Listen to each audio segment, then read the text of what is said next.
Hello, everyone, and welcome to the European University Institute Global Governance Program and this webinar entitled US-China Competition and the Future of the International Order.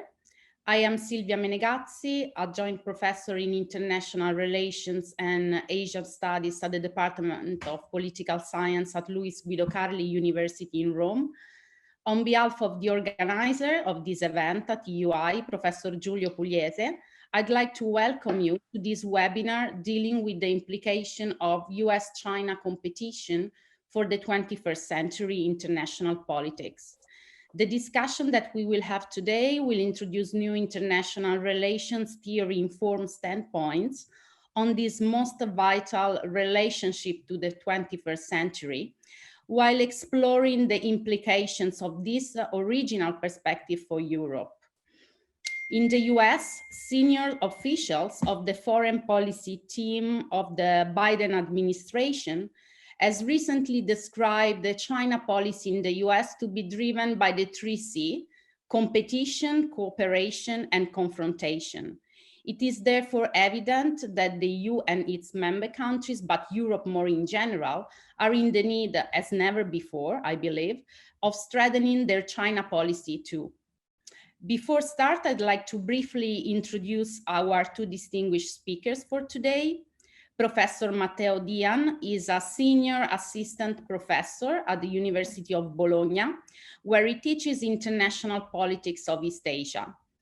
Previously, he held visiting positions at the University of Oxford, London School of Economics, and EUI, and taught at the Ca' Foscari University in Venice. His last book, he has of course published extensively on China and the United States, as well as Japan. And his last book is La Cina, gli Stati Uniti e il futuro dell'ordine internazionale, China, US, and the future of the international order, which has been published by Il Mulino in 2021. Our second speaker is Dr. Zeno Leoni. He is currently a teaching fellow in challenges to the international order at the Defense Studies Department of King's College London, based within the Joint Services and Staff College of the Defense Academy of the United Kingdom. He is also an affiliate to the Law China Institute of King's College London, where he is co-convener of the same institute's policy brief series, China in the World. And today he will discuss his latest publication titled American Grand Strategy from Obama to Trump: Imperialism After Bush and China's Hegemonic Challenge, published by Springer Nature. One last thing I would like to mention is about the format of our webinar. Professor Dian and Dr. Leoni will speak for about 15-20 minutes each. Then there will be some comments on my side, replies from the speakers, and then we will have a Q&A session. So please feel free to write down in the chat your comments and questions, and we'll be happy to discuss them with you. Matteo, and now the floor is yours. Thank you very much, Sylvia, for the very nice introduction. Thank you very much to the European University Institute for inviting me to the seminar, and Professor Pugliese especially for the invitation. Can you see my slides? Yes. Okay, you just need to go full screen. Full screen. So the idea for today is introducing the content of the book. The book is meant to be, or try to give a comprehensive explanation of recent trends in US-China relations and their consequences for the international order. So what I will try to do today is very briefly assessing the limits of alternative explanations in theory when it comes to US-China relations, provide a sketch for a different theoretical framework based mostly on the English School of IR, underline the different features of the regional order preferred by China and the United States in Asia, and then discussing the security, economic implication, and the role of allies in the region. Of course, in this case, I would just briefly mention the content of the book, and then we can then go more in details in the discussion. So to start, what are the limits of realism? Nowadays, realism, and particularly the idea of the Thucydides trap, is becoming some sort of conventional wisdom for the scholarship on the subject. There are many limits on this, especially because it doesn't explain the degree of cooperation, not just between China and the United States, but also between China and many other countries in Asia that is present and still exists. It doesn't explain the lack of balancing, for instance, in the region, and overwhelmingly focuses on the military dimension. On the theoretical side, then there are a lot of assumptions in the idea of the Thucydides trap, and more broadly in structural realism, just assuming, for instance, that time, space, technology, norms and values do not matter, and then we can really compare Athens and Sparta with China and the United States. So it's fashionable to use that metaphor, but I don't think it's particularly accurate. One other important thing to point out is that the success of the Thucydides trap as an image is largely due to the fact that for many years the United States read the relationship with China through liberal lenses, and probably up to the Obama administration that was the case. And those lenses, without going too much into details, provided too many expectations for change in China. So there was this idea that China would be socialized to the international order, its norms, and basically would change because through engagement, international institutions, and trade, China was supposed to become a much more liberal regime, and therefore participating in a different way to the international order as a responsible stakeholder, to use a rather old-fashioned expression from a decade ago. This vision, moreover, didn't really provide space for China's own vision of the order that could be somehow different from the liberal international order led by the United States. So very briefly, these are some of the limits that the two mainstream, so to speak, theoretical lenses would give us on reading the US-China relationship. What I've tried to do with the book is try to promote a theoretical framework based on the English school, without necessarily going into the details that are probably unknown to most of our listeners today. Why the English school can work better, because it can provide sort of a middle ground between the pessimism of realism and the excessive optimism of liberalism. In this sense, we can focus both on distribution of power and especially on primary institutions, so the normative and material pillars of the international and regional order. So focusing on great power management, sovereignty, human rights, international law, different visions of the market, and so on. In this case, my book tries to incorporate several criticisms that have been moved to the classic English school and provide a more nuanced understanding of what the English school was classically, and sort of updating it to provide an effective reading of the US-China competition in Asia and globally. One important thing that is related to this is that the English school allows to focus not just on capabilities, but on attempts to promote a working regional order and a legitimate regional order. This is very important because, of course, realism tends to stress only capabilities, so economic and military capabilities. I think it's very important to focus also on this attempt to shape normative and institutional boundaries of the order regionally and globally, and to look at the US-China competition through those lenses. So it's important here to specify that the book looks primarily at the region, and of course the region is labeled in different ways. And if you see that through the lenses of the English school, the first thing you should do, we should do, is to try to understand how regional primary institutions are different. So the borders of the region in this case are defined in strategic, but also in normative and institutional terms. And it's important to understand how much the region fits in the global order and how much a regional order would be differentiated from the broader international order. And if also the region is closed or open to external influences, being strategic, political, and normative. In this case, the book goes through the two different visions of the order promoted by China and the United States.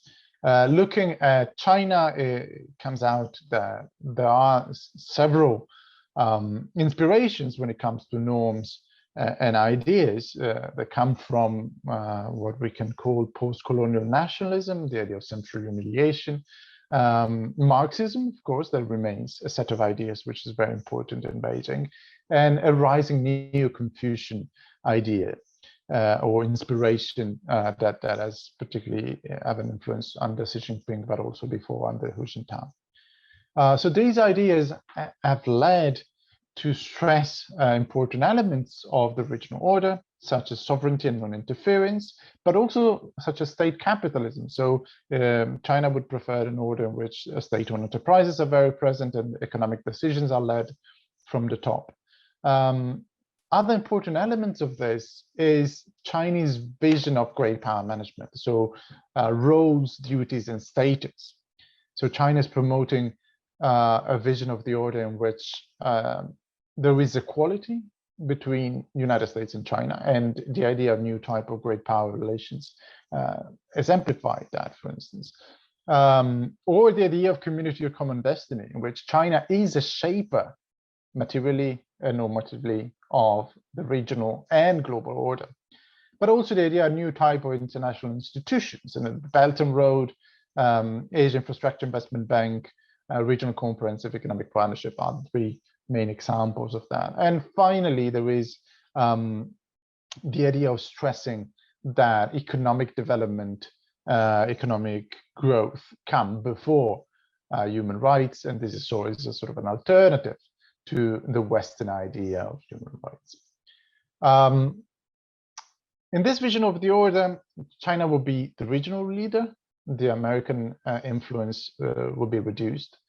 And of course, Beijing would assume a central position. Therefore, this will be a regional order highly differentiated from a global order still led by the West and the United States, probably. Of course, the American vision of the region is very different, in which the United States are an indispensable nation, are a leader. China is pictured to be a rival without a legitimate sphere of influence. The United States tend to overcome sovereignty, especially sovereignty of other states, and not their own. And human rights, international law, in particular in terms of freedom of navigation, are central in this vision. In this vision, of course, Trump was partially an exception, and we can go into the discussion a bit more into details, but not necessarily, especially when it comes to the overall role and status of the United States. And of course, the byproduct of this is the idea of Indo-Pacific that sort of stretches a lot the geographical boundaries of the region and then pushes for a low differentiation with the global order. There is rather a lot of emphasis on values, democracy and human rights. And those values are considered to be a necessary piece of the right to shape the order. Okay, China is supposed to be excluded from order-making activities, right? Because it's not a democracy, it's not a liberal political system. So in this sense, the security dimension of the order is crucial, of course. So the network of alliances created at the end of World War II and reinforced during the Cold War and after is crucial. The provision of deterrence is central, because the entire regional order from the side of the United States is surely rooted on extended deterrence and the capacity to provide security to partners in the region. So it goes from nuclear to conventional deterrence, of course. But this is somehow endangered by the Chinese security postures and strategies, going from the anti-access area denial capabilities developed since the beginning of the century that are increasingly effective. And of course, they make the price of extended deterrence and the exercise of deterrence in Asia much higher for the United States, of course, would be today very difficult to credibly threaten the China of war, when China is not just threatening Taiwan, but for instance, trying to change the status quo in the South China Sea. And therefore, the rise of this newfound capabilities in the military realm make the provision of external deterrence in Asia much more difficult. So what it emerges is the so-called stability and stability paradox. In East Asia, there's surely overall stability because, of course, of nuclear deterrence and because of the technology and the massive military capabilities that are present in the region and deployed by both China and the United States and the American allies.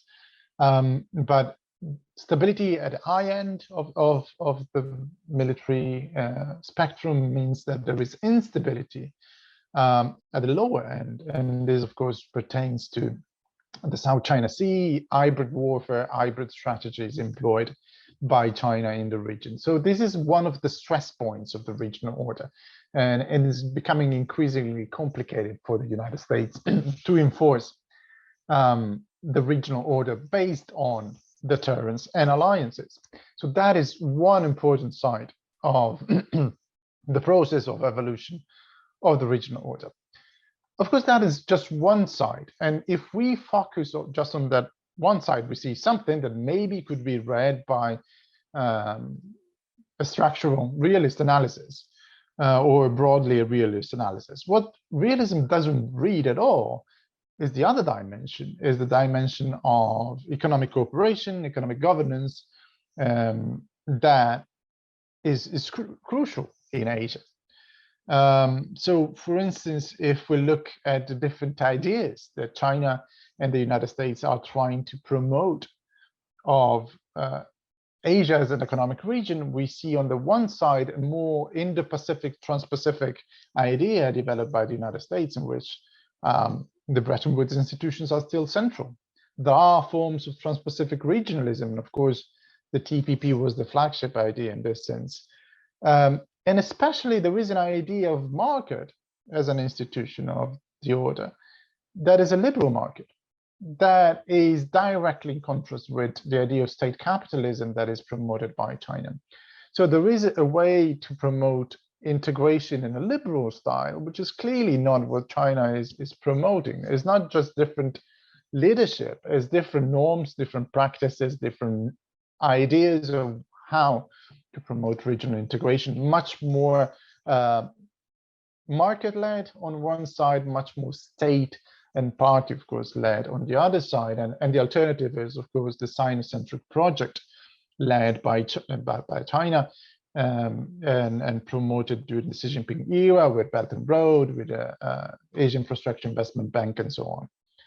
So we have these two models that are sort of competing with each other, but we have also to point out to the fact that the United States have been declining in terms of influence in the economic realm in the Pacific region.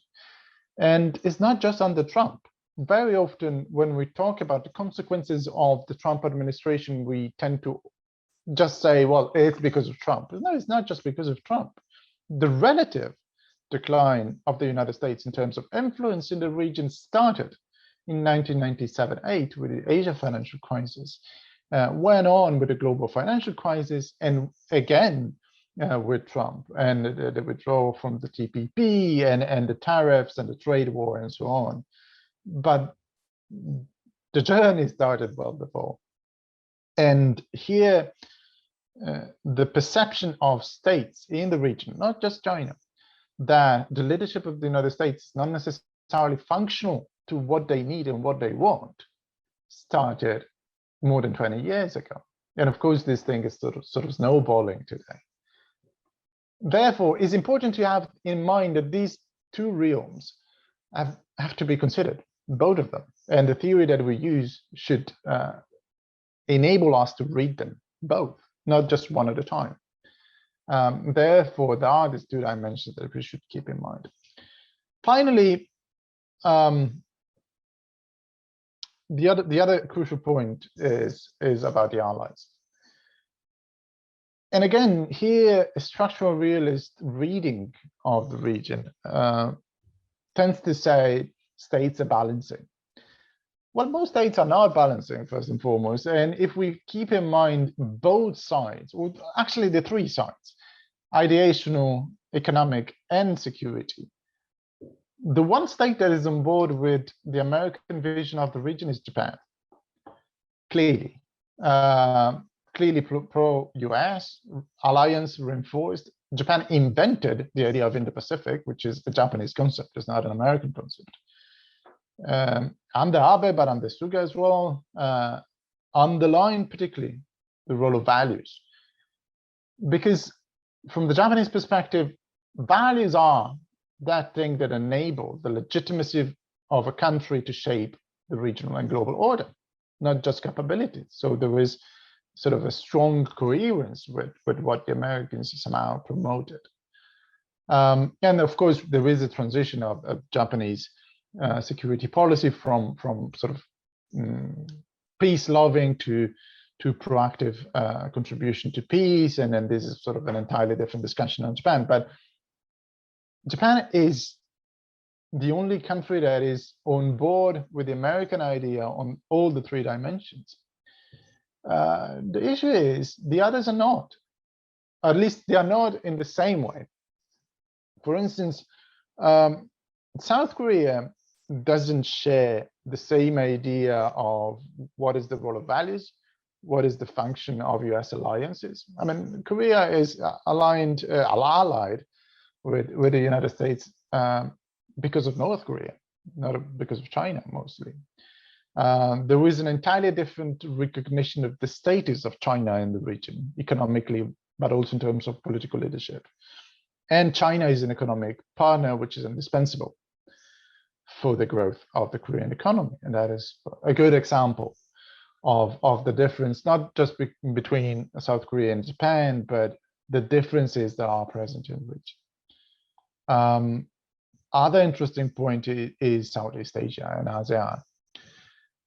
Again, many structural realists will tell you that ASEAN states are either edging or balancing. My story and a careful observation probably will tell you that is a bit more complicated than that. The United States remain an indispensable partner for many Southeast Asian states.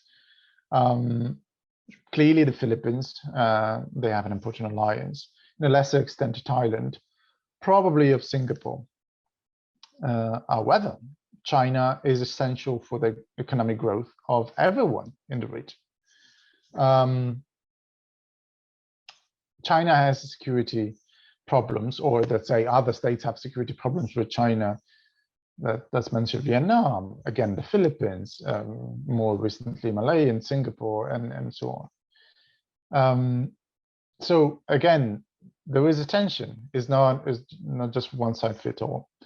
And many of the Southeast Asian states would share a vision of the order that is similar to the Chinese one, but then to the American one, in terms of democratic values versus different forms of government, so to speak, in terms of stressing non-interference, self-determination, multilateralism, local multilateralism, independence from great power politics.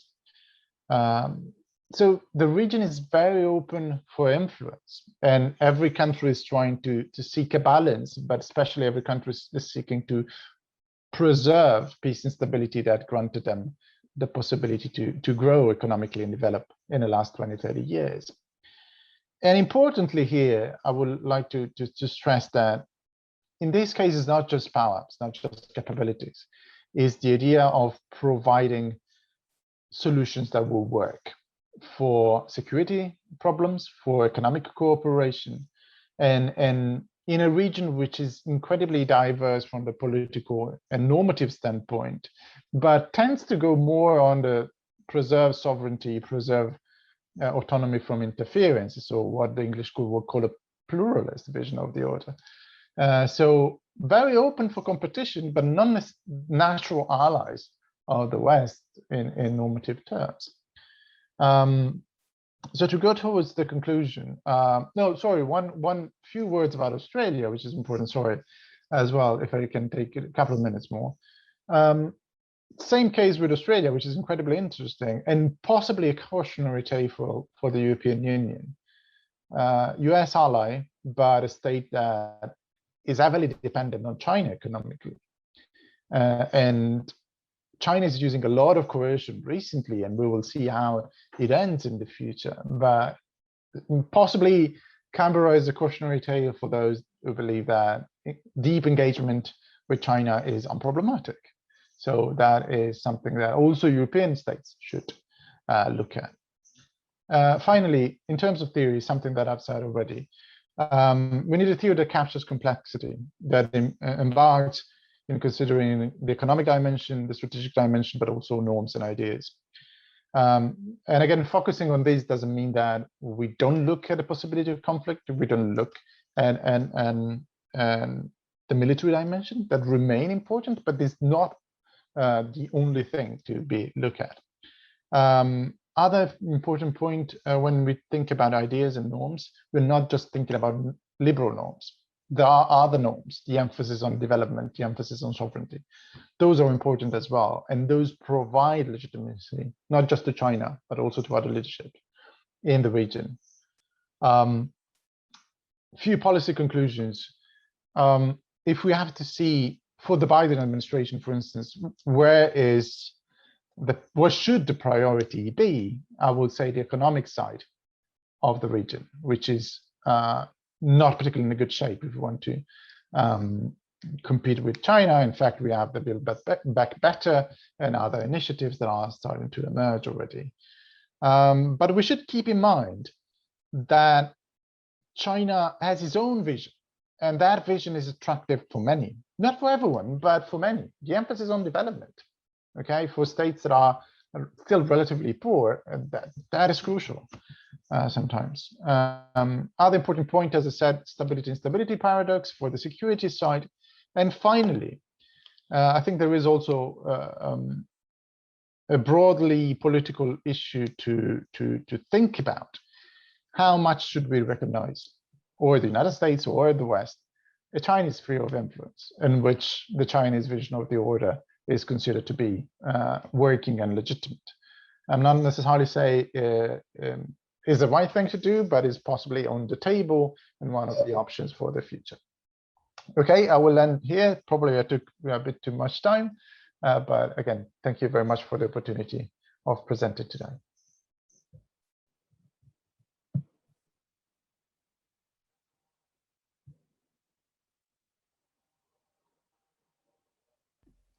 Thank you, Matteo. I think that you stressed very well the relevance of the topic that we are discussing today. Indeed, the fact that the US-China competition is also affecting different countries, different regions, and therefore the necessity to discuss the impact of this competition at the regional and global level. I would like now to give the floor to Dr. Zeno Leoni that will present his own perspective and in fact his own book. Please, Zeno. Thank you very much, Silvia. I think there will be quite some overlap in some areas, but first of all, it's a great honor to be here at the European University Institute. It's the first time I get to speak here, so that's certainly a day to remember for me. Thank you to Giulio Pugliese as well for his kind invitation. Right, so before I start, let me set the context of the book. Very briefly, I'll free write on Matteo's first two slides on realism and liberalism. I just wanted to say that my book as well seeks to overcome realism and liberalism in the sense that it seeks to provide a more comprehensive view of US-China relations, certainly of American growth strategy towards China. First of all, because realism doesn't account for the economic aspect of it really well, unless, of course, you read the work of Robert Gilpin, but I don't think, the work of one author excuses the limits of, big family of theories. On the other hand, liberalism, I find that it is too embedded in the liberal international order to probably to provide a honest, analytical enough account of this relationship. And like Matteo's book, I guess, my book, with very different tools, though, seeks to bring together the economic and geopolitical dimension of this relationship, which is characterized by cooperation and competition, as we've just heard.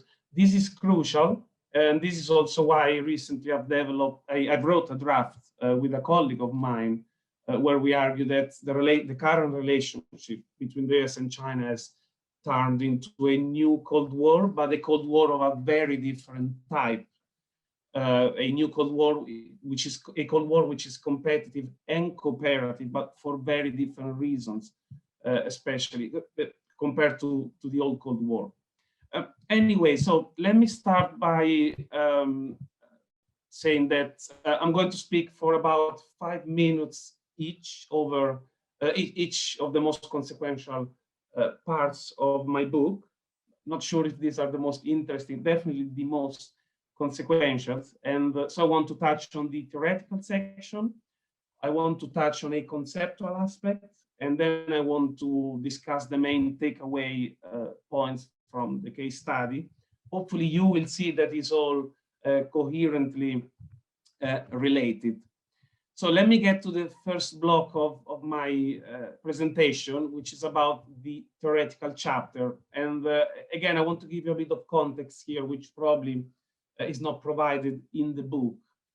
This was an extremely challenging chapter, and this chapter made the whole book, writing the whole book, quite challenging, essentially because this was an attempt to mediate, to facilitate a conversation between Marxist theories of imperialism, or if you want, Marxist theories of international relations on the one hand, and mainstream theories of international relations. It was difficult mostly for 3 reasons. One has to do with how IR sees Marxist theories. The other has to do with how Marxist theory see IR. And the third reason has to do with how Marxist sees Lenin's theory of imperialism, which actually is the one that mostly I endorse in my book. So first challenge, in the mainstream theories of international relations do not have much respect for Marxist theories of imperialism. There is a bit of an ideological reason here, but that's not my main concern. My main concern here is the fact that there is a technical reason why IR doesn't respect Marxism. And this is because mainstream theories of IR, especially realism, see in Marxist theories of imperialism economic reductionist theories. And so, and that's a fair point. I mean, if a theory is only focusing on how big businesses, economic elites influence foreign policy, perhaps mainstream IR is not the best place for that theory. And certainly doesn't have much to add to the debate on geopolitical competition. On the other hand, why Marxist theory do not respect, or perhaps it's better to say that are not very interested in mainstream international relations theories. This is because partly Marxist theory think that IR, and especially realism, is a poor subject, is a poor theory that lacks analytical depth, and partly because of the reasons we've just heard from Matteo. But above all, Karl Marx didn't have a rigorous theory of state.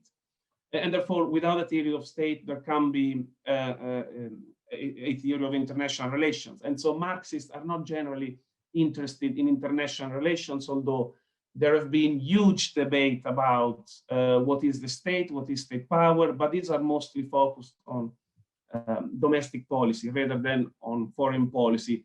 And there is a big divide between the domestic and the international, which it's really consequential in this case. Finally, why this book was challenging, I endorsed Lenin's theory of imperialism, which is not very popular among Marxists. I don't have an official explanation about that, but I suspect that this is because Lenin focused was very, when Lenin uses the word imperialism, he's not thinking about a developed, strong country dominating a weaker, undeveloped country. But Lenin was thinking about interstate competition, great power competition, as the kind of great power competition that he was observing during World War I. And so because of this interstate angle, Marxists normally don't like Lenin's theory. They tend to prefer the new Gramscian account or even the theory of uneven and combined development. Anyway, so I picked Lenin's theory of imperialism, which despite its historical and empirical flaws about World War I think it provides a great and fascinating framework to understand great power competition in an international law order, which ultimately is based on a capitalist world economy. Lenin's theory, which I try to refine, but the most important thing is that Lenin's theory of imperialism has two key pillars. The first pillar is the fact that there are influential sections of the economy of a country that influence the foreign policy of their states. But Lenin says that they don't do this necessarily directly, and so policymakers, because they got strategic expertise, because it's their job to conduct foreign policy, they have a degree of autonomy from the economic sector and use foreign policy to recreate opportunities for their state's economy by going out into the international arena and negotiating trade agreements, conducting diplomacy, and eventually waging war if necessary. There is a second pillar in Lenin's theory, which is the idea that in a capitalist global economy, money moves around in search of opportunity, in search for markets where there can be higher profit. Well, China is a great example in this regard. And this leads, for Lenin, to the rise and fall of national economies and above all the rise and fall of great powers, which is a concept that you find in Realism, but Lenin talked about it before any other realist did that. And so talking about the second pillar, if the unevenness created in terms of political power created by the global economy undermines the first pillar. So what I mean by this, if a country is declining, its ability to go out to the international arena and unlock opportunities, unlock economic opportunities for its company through geopolitical tools declines. And so, and that's a big problem. And this leads me to the second block of my presentation. And in particular, I want to start by emphasizing that there is a tension between these two pillars of Lenin's theory of imperialism. Of course, he doesn't discuss that.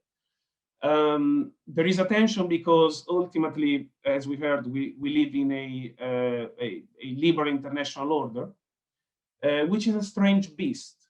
On the one hand is the product of an international system of sovereign states with their elites, which have their national interest and want to control international events, international factors, and international flows.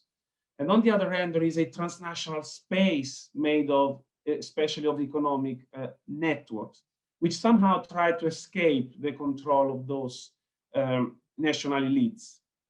And so that means that in many occasions, as Lenin said, states would cooperate with, with economic factor, with economic interest, with influential industries. But in many cases, there will be a clash of interest, a conflict, a conundrum, a tension between geopolitical and economic interests. And so this dramatically affects the foreign policy of states in a liberal international order. And that's really key to understand US-China relations, in my view. I try to link, so we are in the second block of my presentation. I want to talk about the concept of blowback. I use this concept, which I steal from the American political scientist Chalmers Johnson, exactly to link, to bring this tension, this theoretical tension, to a more tangible level, to link the theoretical tension between geopolitical and economic power to the level of American grand strategy. And I argue that there is this inevitable blowback, which is synonym with backlash. Okay, blowback is a word that comes from the CIA from the 1950s, but we can say there is a backlash in American grand strategy, in the way American grand strategy operates. This is unavoidable. This is in the DNA of American grand strategy, and is caused by this tendency that the US has to promote globalization worldwide and to promote capitalist development, to help other states, including former rivals and potential rivals, to develop according to free market principles, according to capitalist rule of law. But yes, it's unavoidable that occasionally, but it's unavoidable. It's occasional, but it's unavoidable that this will lead to the empowerment of some competitors. And this has happened in history since the end of World War II. This has happened with Germany and Japan, whose development, for whom the US contributed a lot for their development. Germany and Japan became economic competitors of the US. Germany is still a major problem in US foreign policy. Yeah, of course, Germany and Japan couldn't become military competitors because of how World War II ended. And exactly the same has happened with China, for which the United States was very committed to bring China to the World Trade Organization, into the global economy. Speaking of which, in a few days we will celebrate the 50th anniversary of Kissinger's secret trip to China. And so American grand strategy, the backlash of American grand strategy means that, partly because of American foreign policy, China became such a huge conundrum for the United States. It became a huge conundrum because it's both the US best friend and worst enemy at the same time. It is its best friend because the US-led capitalist world order could not function without China, operating as performing a kind of global locomotive of the world economy. And that's, for the US, it's very important that China performs that locomotive function, because ultimately, for many decades, the United States has benefited from the global market, because it was the most competitive economy. It had the most competitive companies and industries. On the other hand, China is the worst enemy because essentially it has achieved this terrific economic success over the last 40 years by cheating, in quotation mark, I say, by cheating on the US-friendly international rule of law, US-friendly liberal international order. And it cheated because of its state capitalism, and we heard about that from Matteo. And state capitalism, from the perspective of neoliberal Washington consensus, is just anathema. It's totally unacceptable for the United States, because it completely undermines the competitive advantage that the US has had since the end of World War II. And I would like to go back to state capitalism and the whole idea of whole of government, which has become very popular these days in the West, perhaps after the presentation. And the other problem is that, of course, this economic success has been translated into somehow into military power, a powerful military projection within the first island chain over the South China Sea, which is one of the most strategic regions of the world. And this leads me to the final 5 minutes, the final block of my presentation, which is about a part of the case study of my book. One of the main arguments, perhaps the most interesting for this conference, is that this conundrum and the need of resolving this conundrum has informed US foreign policy from Obama to Trump. And in fact, this foreign policy was characterized by strategic continuity and tactical change. Strategic continuity and tactical change means same objectives, but different ways of achieving those objectives between Obama and Trump. And the book argues that this difference in tactical approach in US foreign policy towards China depends on the differing worldviews that the two leaders have. And it also depends on how the two, Obama and Trump, have used their different ideologies to square the circle of the China conundrum, to find a synthesis, a compromise between the economic and security interests in their foreign policy towards China. And so, to be a little bit more explicit about it, Obama was a kind of globalist, pragmatic globalist, perhaps not like Clinton, but certainly a multilateralist. And he adopted a multilateral, a less confrontational approach towards China. I think the TPP really exemplifies the need for conflating both economic and security interests while remaining in a multilateral framework. While Trump, he was a nationalist, a power-driven character, and so he adopted a bilateral, more confrontational, more direct approach to China. And again, the tariffs are an excellent example here. However, as I said, while there was a difference in the way the strategy was implemented, I think the objectives were the same. And so forcing the CCP into accepting some kind of domestic reforms, especially this, breaking the link between the CCP and the strategic sectors of the Chinese industry, containing China militarily, anchoring the US to the Pacific from a diplomatic point of view, because ultimately the Asia Pacific is a region that is far from the US mainland, it's not close. And also anchoring the US to the region through a sort of cultural, geographical and cultural narrative. I think this has been discussed not enough, but both Obama and Trump had a very, quite a clear narrative about the Pacific, very different. Obama was very romantic about it, while Trump went back to manifest destiny and the idea of a Republican United States countering an empire, which comes from the old rivalry, the old rivalry between the US and Europe. Ultimately, the US sought to protect its economic champions and strategic sectors in its relationship with China by continuing to enforce rule of law, which is the backbone of the US-friendly liberal international order, and is also the most important asset for the United States. And in fact, the view from the US is that the US needs to remain the rule maker in order to maintain its international technological primacy. And that technological primacy is crucial to maintain international geopolitical leadership. Right, so let me conclude. I just want to take it back from where we started.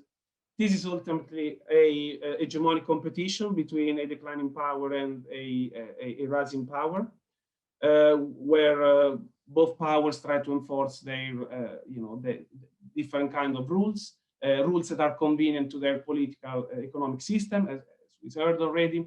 And I think that's an important lesson from Lenin's approach. But each American administration see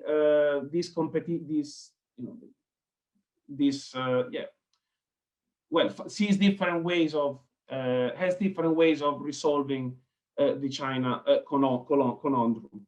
And so if I can really conclude by taking it back to the Marxist theory of imperialism, I like to say that in a capitalist world order, the grand strategic objective of the hegemon do not change. And the theory of imperialism really, explain that very well. However, the theory of imperialism needs to engage other theories in order to better integrate strategic culture, geopolitical strategy, and other aspects of foreign policy in order to improve its, an analysis of the tactical aspect, the ways, the tactical implementations of grand strategies. And I'm happy to stop here and just to remind everyone that the book also discusses the crisis of the liberal international order and the changing global balance of power, the debate on multipolarity or apolarity and bipolarity. But I'm happy to go into the strategic oversight of China and more recent debate about all of government, which I think is clear in understanding this relationship. Thank you very much. Okay, thank you, Zeno. Before opening the chat to questions, I would like to briefly share my comments with you about the two books. Of course, I also join Dr. Leoni and Professor Dian in thanking you, the UI, and Professor Pugliese for inviting me in this event. I really enjoyed the books, actually. These are two solid and theoretically grounded and well-informed books about China-US relations, or actually, to be more precise, not about China-US relations, but on the ongoing competition between the world power number one, the US, and maybe, if it's still so, the power number two, that is the People's Republic of China. And this is why actually competition have been framed widely by scholars and analysts as a new Cold War. Then of course we can discuss which are the differences from the old one. I won't deal here with theoretical issues because these have been already widely discussed by the two authors, but maybe I would just say that these two theoretical approaches, respectively the English school of Professor Dian and Lenin's theory of imperialism by Leoni, I found them extremely appropriated when discussing China's role in international affairs and more broadly US-China competition. I share, of course, with the authors the limits of realism, if we would like to, if we define it, of course, as a mainstream or the mainstream theory of international relations, which has been, of course, a very popular perspective that has been used to describe China-US competition in world affairs. And with regards to our topic of today, rather than merely describe a political competition and security, these two approaches both challenge the idea that the behavior of states, of course, and the outcomes, therefore, of international politics cannot be only mechanically deduced from the distribution of power, whether we are discussing it from security dimension, security and military dimensions, or the economic dimension. On the contrary, like the case of the English school, as Professor Dian pointed out in his presentation, specific institutions such as sovereignty, specifically with regards to China, the ideas of great power management rather than only balance of power may let us understand much more about how countries behave at the international level. But I guess that from my point of view, a very relevant point is the important role that the two perspectives attributed to the role of agents when discussing international politics. In particular, their identities, in particular also their ideas, again, rejecting a mechanistic view when dealing with the relations between states.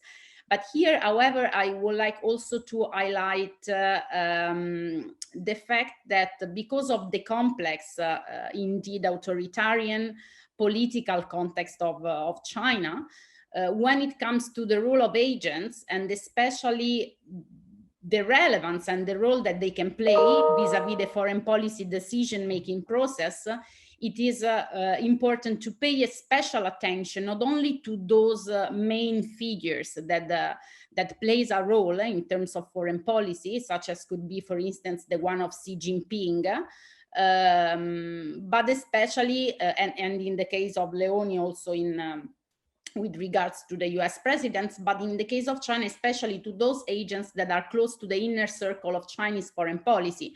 I am referring, for instance, to think tanks and their experts, but also public intellectual academics. And here, just a parenthesis, we know that, and these agents are sometimes forgotten completely by scholars of international relations that are studying contemporary China.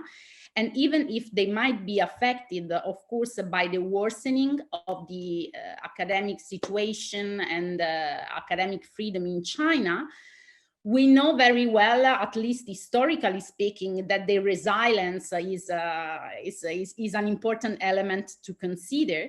And in this regard, I would like to say that, for instance, there are very relevant individuals which discuss about China role in international affairs, but also China-US relations, China-EU relations, which are in fact living outside China, and therefore can contribute to this debate in a different way. So my suggestion is to let them speak and hear their voices. And with regards, for instance, the topics that have been discussed in the presentations by the two authors, I would like to say, for instance, that the term, even the term Indo-Pacific, is not has not been used so far, at least until a couple of months ago, by the Chinese leadership, and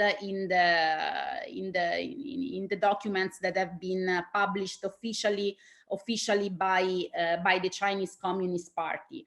And the idea, according to Chinese Chinese scholars, is of course that China and Chinese leaders somehow had to react and to think about a counter strategy vis-a-vis the United States. But we know that competition in the Indo-Pacific is not guided only, or is not a concern only for the United States, but also for other countries, Japan, for instance, Australia, more recently the European Union. So just to highlight the fact that the role of agents is very relevant, and we have to consider their views in order to better understand China's role at the international level, and the consequence of this, that is the competition with the United States.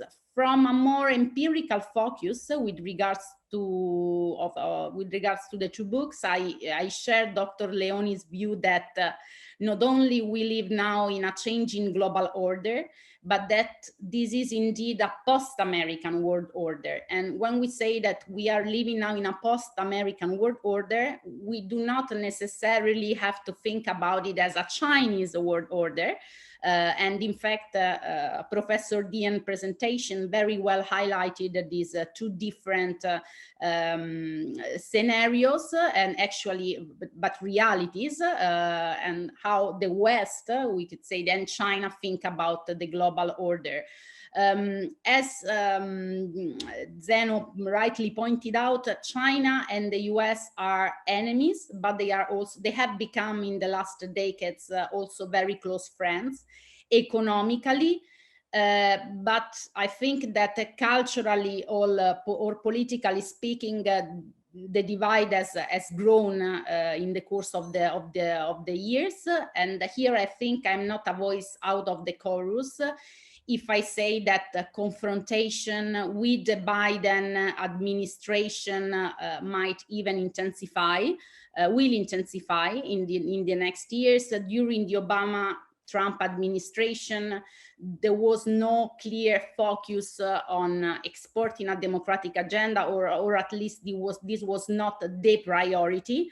And whereas we have seen that more recently the focus on human rights and ideas, different ideas about the conceptions of human rights are becoming more important, I would say, that in the past, and this could also be, I believe, an important issue for the future. And I therefore see an escalation on confrontation based on different ideas, ideologies, of course, conceptualizations of world order. Professor Dian, in his book, said that the next decade will feature a multidimensional competition. So, of course, a competition is here to stay, but it will include a different context, different levels, the military level, ideological, the economic dimension. Yes, this is true, and I believe that therefore it is very hard to predict the level of a coexistent or peaceful coexistence, as actually China is trying to promote at the global level. We can aspire to how it will evolve in the future. And actually, if one does a quick press review and read CCP official newspapers, such as the Global Times, will immediately notice that the level of contempt for the United States, discontent actually towards the United States and the Western world is growing by the official Chinese press. But at the same time, the support for China for developing countries is also growing. Of course, we could define such approach as a typical propaganda-led approach made by China, but in the long run, I believe that we have to consider which will be the consequences at the level of at the international level. What happened recently in Hong Kong, for instance, tell us that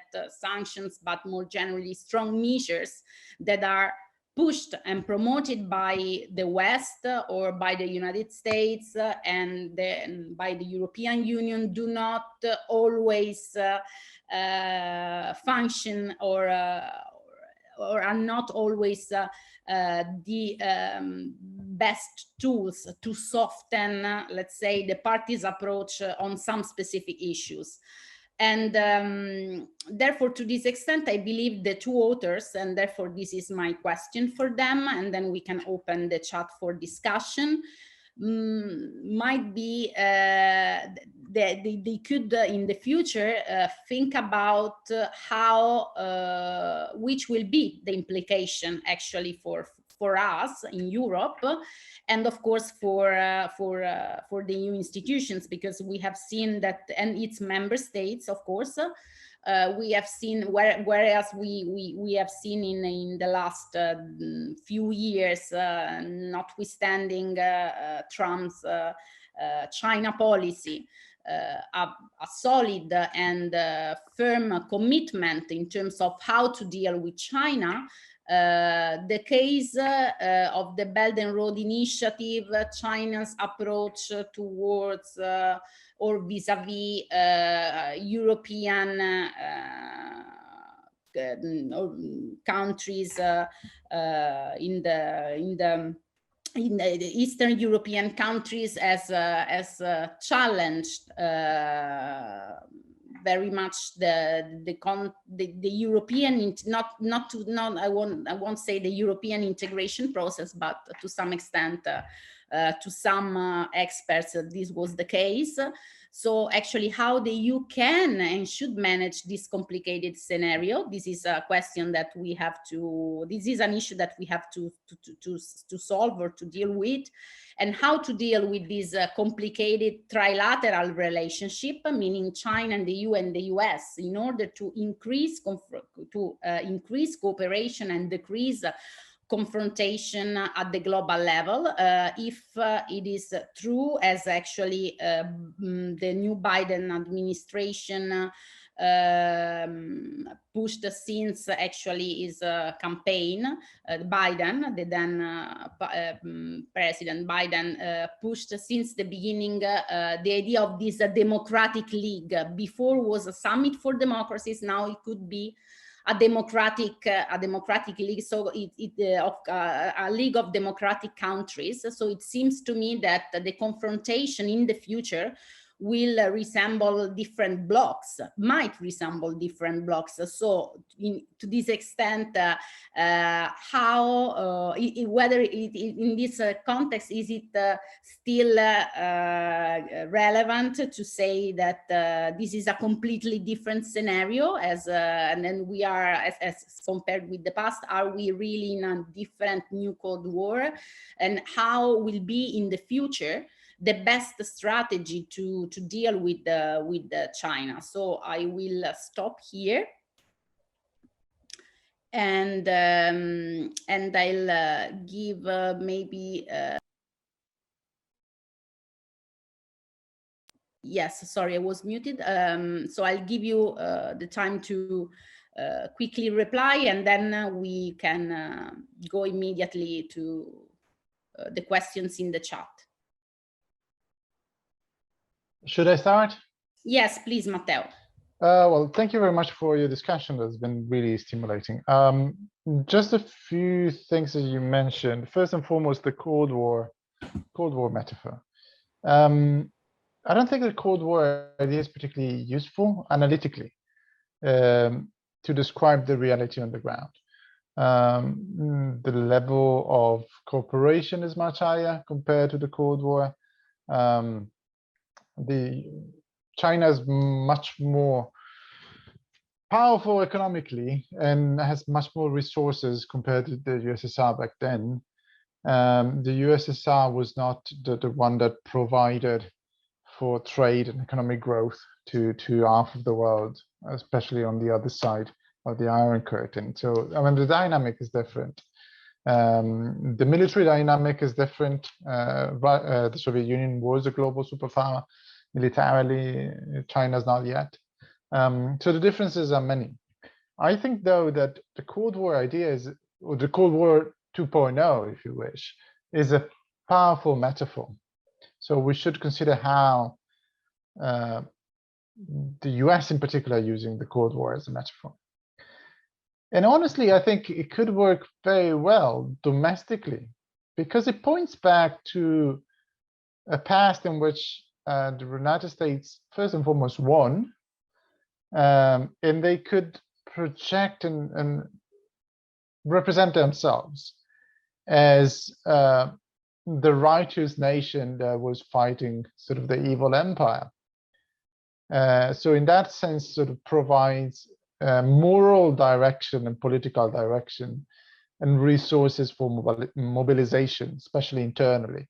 I mean, nowadays, in the United States, even to build an hospital or to build a new motorway, they say we do this to compete with China, rather than to say we need an hospital or we need a motorway, right? So it works in that way pretty nicely, even if in weird ways, to be honest. So sort of returning to the sort of Cold War liberalism, Cold War Wilsonian approach. We are the good guys providing for spreading democracy and human rights and capitalism, and on the other side there's the sort of a evil empire number two. It works domestically, but it doesn't work internationally. It doesn't work in Asia at all. Not simply because it doesn't capture reality on the ground, because just go to Vietnam and say that you want to rerun the Cold War, probably they're not happy about it. Same can be said for each and every state in Southeast Asia, let alone Korean Peninsula and so on. So not particularly good metaphor to use in Asia, I would say. Related concept, the Indo-Pacific. Indo-Pacific is fascinating because it's not just a way to look at a map. It's not just a way to say there is a big region that starts here somewhere. If you take the American account in the Indian Ocean, the Japanese account stretches up to Africa, up to San Diego or up to Hawaii. and this is a region. It's not just a way to design a map. It is a way to decide which are the great powers. And in this sense, great powers are able to shape the order. So if it's Asia, then the great power is China and Japan, maybe. If it's in the Pacific, that's India, then Australia, then the United States, and Japan in the middle. So those are the countries that are entitled to shape the order. In a lesser extent, China, and in the Pacific is built on democratic and liberal values. So power plus values, plus geography, of course, but geography maybe comes even third. It's not necessarily just a way to look at a map. Otherwise, it would be a very unusual, honestly, way to look at a map that would embrace half of the world to define a region. So in that sense, is incredibly fascinating to see the use of Indo-Pacific as a proxy of power plus values. So that is something to be investigated, so to speak. And agency, again, is incredibly important. There's a reason why it doesn't make a lot of sense to think about US and China as a Thucydides trap. And for many other reasons, of course, but agents in terms of policymakers that make choices, provide for solutions, trying to address problems, but also agents that contribute to ideas and norms. So in the way in which not just the leadership under Hu Jintao and Xi Jinping, of course, embraced a certain vision of post-colonial nationalism or neo-Confucianism to try to shape the norms of the international order regionally and globally, but also those intellectuals, think tanks, universities, people in the foreign ministry that would provide those ideas, that would sort of think about them. I mean, Jan Fretong and others, for instance, that started to think about the role of neo-Confucianism in Chinese foreign policy, for instance. So in those terms, the effort on my side is surely find the right balance between agent and structures, because I'm not saying that simply structure doesn't matter, but I'm saying that in the long run, we have to find a balance. And structures are not just material structures. There are also ideational structures. So in that sense, what are the ideas that constitute the international order? And again, this is coherent with the idea of primary institutions in the English school. Finally, I don't want to take too much time, and sorry about if I'm talking too much. Implications for Europe. Going back, and I think this somehow anticipates the answer of a question that comes from Valentina Romanova, the role of Europe in this context. When we see European leaders shaping and thinking about the role of Europe in the Pacific in this sense, and then the outcome in terms of policy is we send 1, 2, 3, 4 warships in the region. Well, probably that is not the main thing that Europe can do. Honestly, it looks like more, okay, we show the flag, is a signal, somehow politically important, strategically probably not that much, and is not the main resource that we have. If we think about this competition as multidimensional, if you think about it as something that is economic and somehow ideal, normative as well, the place in which we can make a difference is somewhere else, maybe less evident. Economic governance, ideas as well, human rights, for instance, thinking whether we have to put human rights at the center of our relations with the entire region or not. And again, this is a political choice. But also being present in terms of crafting new agreements. And the European Union has been active in that respect. EU-Vietnam, EU-Singapore, strategic partnership with Japan, EU-ROK, free trade agreement, deeper engagement with ASEAN as a whole. In those terms, the European Union can have resources, it does have resources to contribute to shape the order regionally and globally. And I think it's trying to go in a direction of a liberal idea of what the order should be, surely economically. The challenge is, of course, is whether the European Union wants to do that politically as well. And of course, that it comes to democracy and human rights, which is a bit more sensible as a topic when it comes to China, especially. That doesn't mean necessarily the famous interference, but it means we have to put on front, if we want to go in that direction, those ideas. Thank you. I will stop here. Thank you, Matteo. Please, Zeno. Silvia, first of all, thanks a lot for all the work you've done on my Matteo's book. I mean, I really appreciate that. Right, I'll be very brief. I'll perhaps address your question, the implications for Europe. I think China is becoming, I mean, Europe and the EU at the moment is undermined by disagreement over many issues. One is migration, one is Russia, political military union, and so on. Well, austerity. I think China, unfortunately, is just adding another reason to discuss and to disagree. And so I think that's a big concern from an EU point of view, from my perspective. In particular, there is this long-standing debate. It's not very prominent because the mantra here is, okay, we stick to NATO from a geopolitical point of view. But I am concerned. I think that the more China becomes prominent, the more alternative, political, military, geopolitical visions, alternative to NATO, might emerge, especially visions about more, geopolitical autonomy of the EU. And it will be very interesting to see how different states will side, and there will be a lot of pressure from the US in that regard.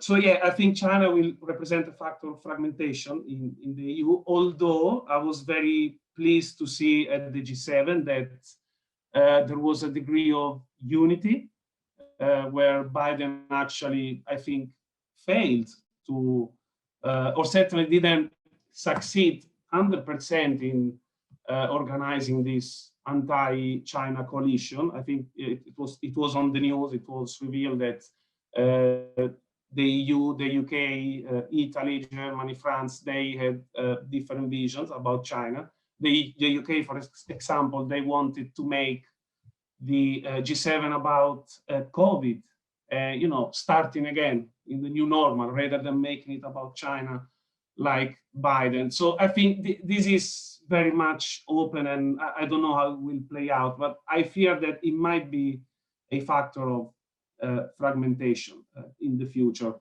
And yeah, I think the EU, I think that the main objective here, the practical objective, should be to open up spaces for dialogue, try to play the role of, try to play middle powermanship. We've seen the poor outcome of the meeting in Alaska between the US and China. Probably countries like the EU and the UK could help to provide a better platform, better diplomatic platform, more productive. But I'll stop here. Okay, thank you, Zeno. Maybe I would like just to link your last comments, both those of you and Matteo, to the question that has been arrived by Valentina Romanova. Matteo already partially replied to it, but she was wondering your ideas, your perspective in order to understand how the European Union foreign policy, specifically towards the Indo-Pacific, can be discussed both in theory and practice in the context of the US-China relations, because of course we know that actually in the last year, over the last year, the European Union has highlighted its intention to increase its presence in the Indo-Pacific region, and therefore it is also so. What this approach tell us within the context of US-China relations? What do you think about it? Can I add something? Sorry. Yes, Julia. Sorry for intruding. Thanks a lot for this. I have a question for both, just to play devil's advocate from a realist perspective, to get to sort of like, try to give some merits to realism, to the effect that if both countries that we're talking about, the leadership, are really acting on realist, they're really acting on realist thinking. And I'll give you an example. Clearly, and this somehow relates to Zeno's talk, the US was all in for financial liberalization, globalization, the opening of markets, and China's accession to the WTO. This was convenient in as much as the US military preponderance was constant. What changed clearly is that China's technological catch-up was different from Japan's one. It was sustained, and clearly when this panned out, we are all in for containment now, right? Even on the technological front, there is a willingness not to allow China to rise, essentially, but still the US is preponderant. I mean, it's capabilities-wise, even at the technological and economic level, I would say it's still perhaps 10, 15 years ahead of China, in some sectors less.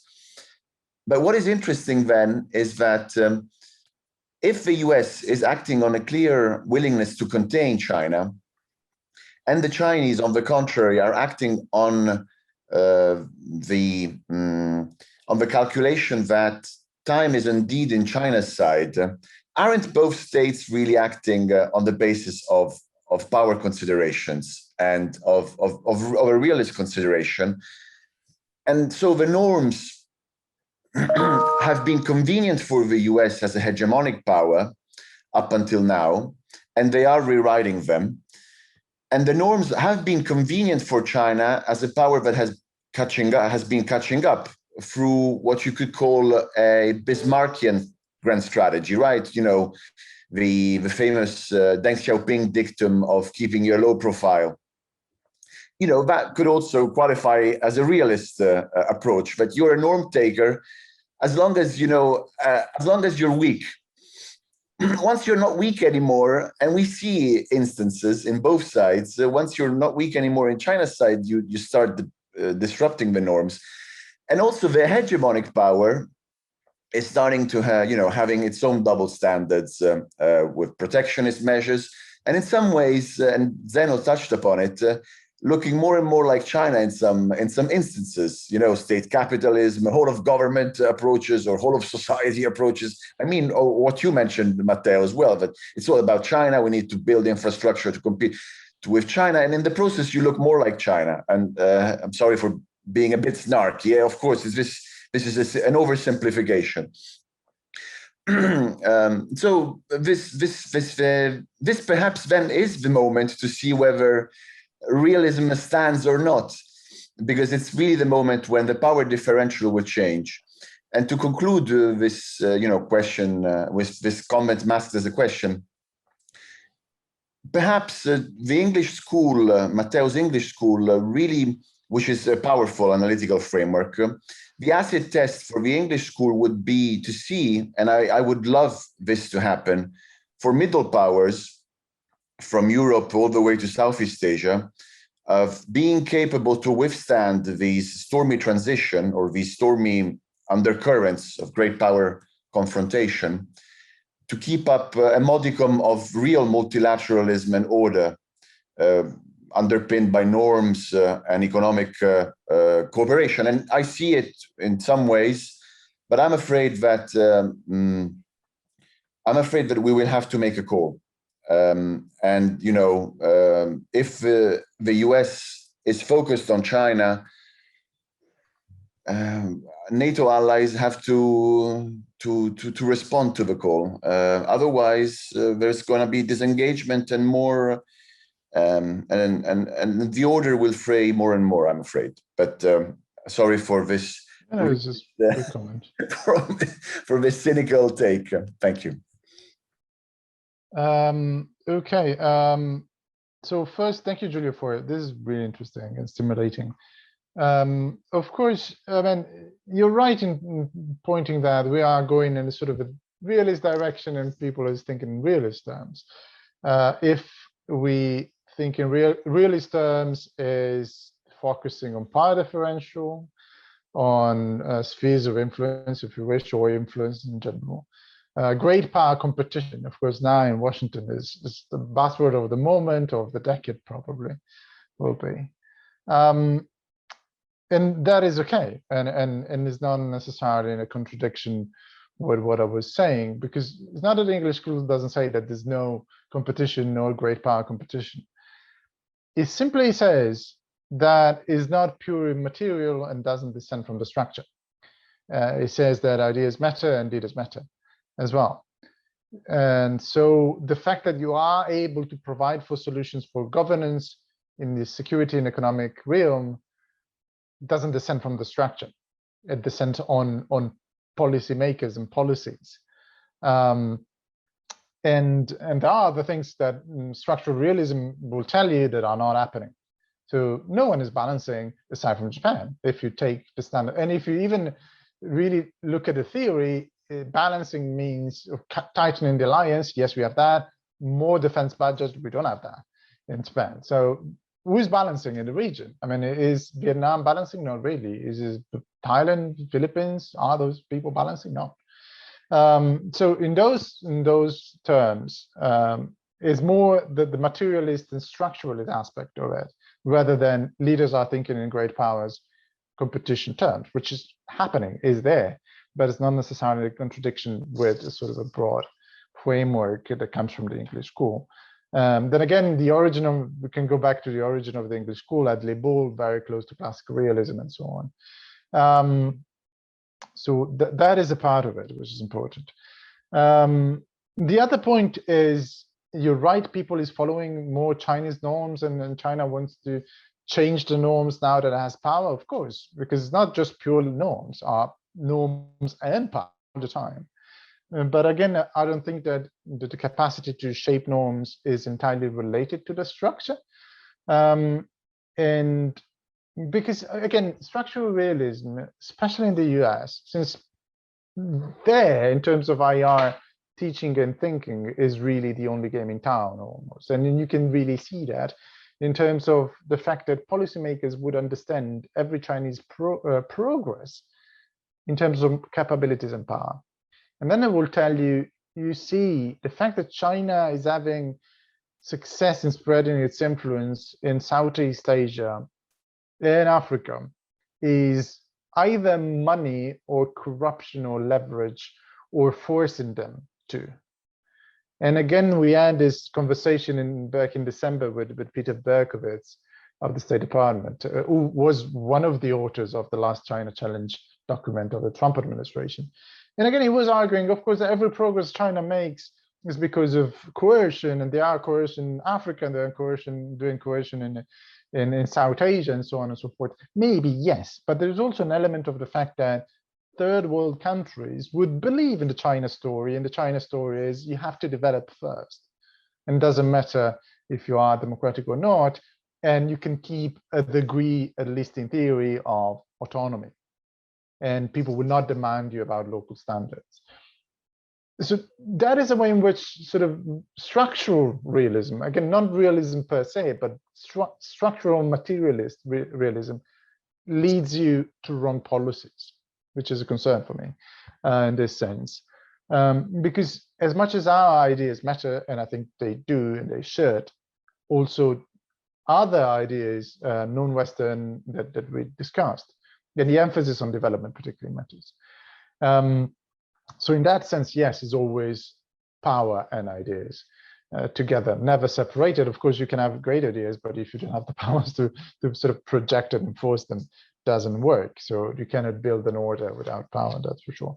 And going back to very briefly, this Europe, again, of course, there is a lot of emphasis on the return of NATO, the West, and as in those terms.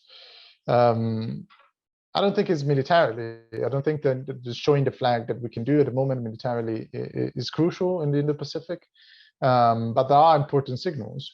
And again, in Europe, even more, we approach China through liberal lenses. Germany had this idea of change through trade. That hasn't happened, and therefore we are sort of reversing back to a more strategic standpoint. We are looking at political differences more, and is very much an open process properly. Thank you very much. Thank you, Julian. Thanks, Matteo. That's very interesting.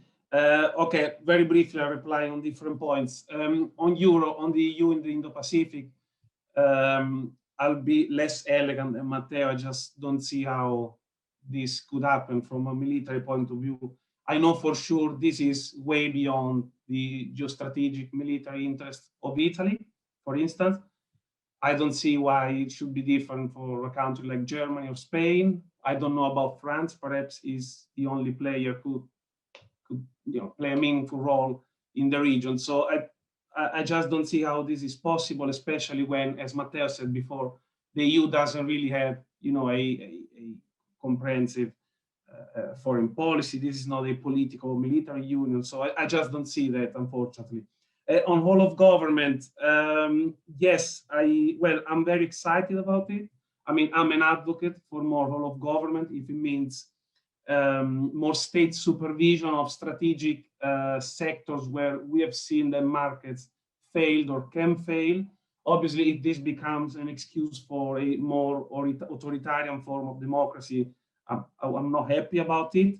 But I strongly believe that the West, and we saw this with Biden's, with the latest Innovation and Competition Act in the US, clearly the US somehow is trying to copy from China's handbook because they saw the benefit of it, and because the US realized that the post-World War II order is not convenient anymore to them. And I think what we saw at the G7 is an attempt to create a new sphere of influence. Of course, nowadays, sphere of influence are not the same as sphere of influence in the 19th century. They're more fine-grained, as somebody would say. And that's why I think the element of weaponized interdependence is something that we will talk about it more and more in the future. It will be central to this battle of competing and contemporary modern kinds of sphere of influence. Very briefly on realism, I agree that I think survival is really, it's everything in life. So that's a very important concept. But I think, especially in the case of the US, it needs to be mediated through economic interest. So what is at stake here is not the life of US citizens when we talk about US-China competition, but it's their way of life. So it's their economic opportunity. So in a way, realism, it tells you a lot about that because it talks about survival. Actually, then it lacks analytical depth when we then need to understand how that survival is relevant to US-China competition. And so we need a more holistic analysis of capitalism, and that's why why I sided with Lenin in my book. Okay, thank you, Zeno. And actually, I would like to mention that, in fact, I share with you the idea that Marxism is not is also part of the mainstream theories IR, so that it depends always and mostly on textbooks, on which textbooks you studied sometimes, because that is also an issue. So I think this was a great discussion, very insightful, and we learn a lot from you, from your perspectives, from your ideas about US-China's competition, a relevant topic that, as we discussed today, will be here more. We will hear more and more in the future, of course, and more and more in the future. There will be the need also to understand how to fit Europe and more generally future EU policy on China, because this is the right time, I guess. So thank you very much. Thank you, Matteo. Thank you, Zeno. Thank you to the audience. Thank you again to the EUI Global Governance Research Program and to Professor Pugliese, and of course thank you also to Mia Sogman that really helped us to with the organization of this webinar, and it was a great pleasure to meet with her. So I think we can conclude here, and I wish you a nice day. Thank you. Thank you. Bye. Thanks a Bye, lot. everyone. All the best. Thank you. Bye-bye, Giulio. Bye, Bye. Silvia, Matteo. Bye. And thanks to Bye-bye. me as well. Next time in person. Yes. Yes. Thank you, Giulio. Bye. Bye. Bye-bye. Bye. Bye.